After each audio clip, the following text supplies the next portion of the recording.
चलो बच्चों देखते हैं संख्या पद्धति के 1 नंबर वाले सवाल। प्रकृत संख्या को n से लिखते हैं, पूर्ण संख्या को w से लिखते हैं। सम संख्या 2n के रूप का होता है, 2 से कटने वाला संख्या विषम संख्या 2n + 1 के रूप का होता है, 2 से नहीं कटने वाला संख्या भाज्य संख्या स्वयं और 1 के अलावे किसी से भी कट जाने वाला संख्या अभाज्य संख्या स्वयं और 1 के अलावे किसी से नहीं कटने वाला संख्या सअभाज्य संख्या दो संख्याओं का जोड़ा होता है जिसका HCF 1 होता है। पूर्णांक को z से लिखते हैं, माइनस वाली सारी संख्या प्लस वाली सारी संख्या उसमें 0 भी शामिल होता है। परिमेय संख्या उसको q से लिखते हैं, पूर्णांक संख्या शामिल होता है, पूर्णांक का भिन्न वाला सारा संख्या होता है, रूट वाला संख्या जिसका वर्गमूल पूर्णांक होता है, दशमलव वाली संख्याएं, रेकरिंग वाली संख्याएं, शांत और अशांत आवर्ती दशमलव प्रसार की सभी संख्याएं। अपरिमेय संख्या जो परिमेय संख्या नहीं होता है उसको i से लिखते हैं या q' से लिखते हैं। इसमें पाई होता है, माइनस रूट वाली संख्या होती है, प्लस रूट वाली संख्या होती है, परंतु इन रूट वाली संख्याओं का वर्गमूल पूर्णांक नहीं होना चाहिए। और अशांत अनावर्ती सभी संख्या वास्तविक संख्या, परिमेय संख्या और अपरिमेय संख्याओं का योग होता है।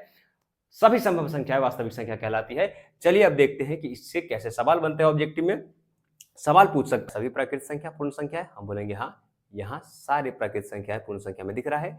अगर सवाल रहेगा क्या सभी पूर्ण संख्याएं प्राकृतिक संख्या है, तो नहीं, इसमें 0 नहीं दिख रहा है। यदि हमारे पास सवाल आएगा कि क्या सभी सम संख्याएं पूर्ण संख्याएं हैं, हम कहेंगे जी हाँ, यहाँ पे दिख रहा है हमको सभी, 0 भी दिख रहा है, 2 भी दिख रहा है, 4 भी दिख रहा है। लेकिन अगर पूछे कि क्या सभी सम संख्याएं प्राकृतिक संख्या है, हम बोलेंगे कि नहीं है, क्योंकि उसमें 0 नहीं है। ठीक, इसी प्रकार से अगर हमसे पूछे कि क्या सभी विषम संख्याएं प्राकृतिक संख्याएं हैं, हम बोलेंगे कि हाँ बिल्कुल है।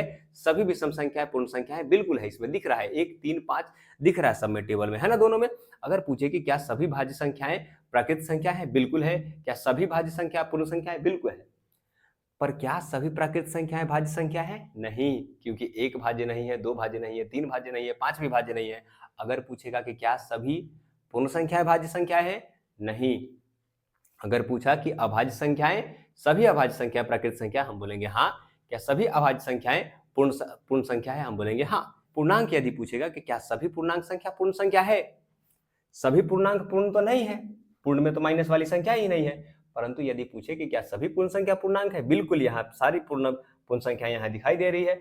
अगर पूछे कि क्या सभी परिमेय संख्याएं पूर्णांक संख्या है, नहीं है, क्योंकि इसमें बटा वाली संख्या नहीं है। लेकिन अगर पूछेगा कि क्या सभी पूर्णांक संख्या परिमेय संख्या है, तो हम बोलेंगे कि हाँ है। और उसी प्रकार से जितने ऊपर की संख्याएं हैं सारी परिमेय संख्या में शामिल है। एक बात ध्यान देना बच्चों कि जब भी सवाल पूछेगा ना, तो धनात्मक सम संख्या रहेगा, धनात्मक विषम संख्या रहेगा, तभी उसका जवाब देना है। अगर ऋणात्मक सम संख्या बोलेगा, ऋणात्मक विषम संख्याएं बोलेगा सभी, तो वो न प्राकृत होगा ना पूर्ण होगा, परंतु वो पूर्णांक में आ सकता है। ठीक है, अब यहाँ पे अपरिमेय संख्या कौन है, जो परिमेय संख्या नहीं है। मतलब कि क्या सभी परिमेय संख्या अपरिमेय संख्या, नहीं है। क्या सभी अपरिमेय संख्या परिमेय संख्या, नहीं है। ठीक है, उसी प्रकार क्या सभी वास्तविक संख्या परिमेय संख्या है, नहीं, क्योंकि वास्तविक संख्या में अपरिमेय भी है।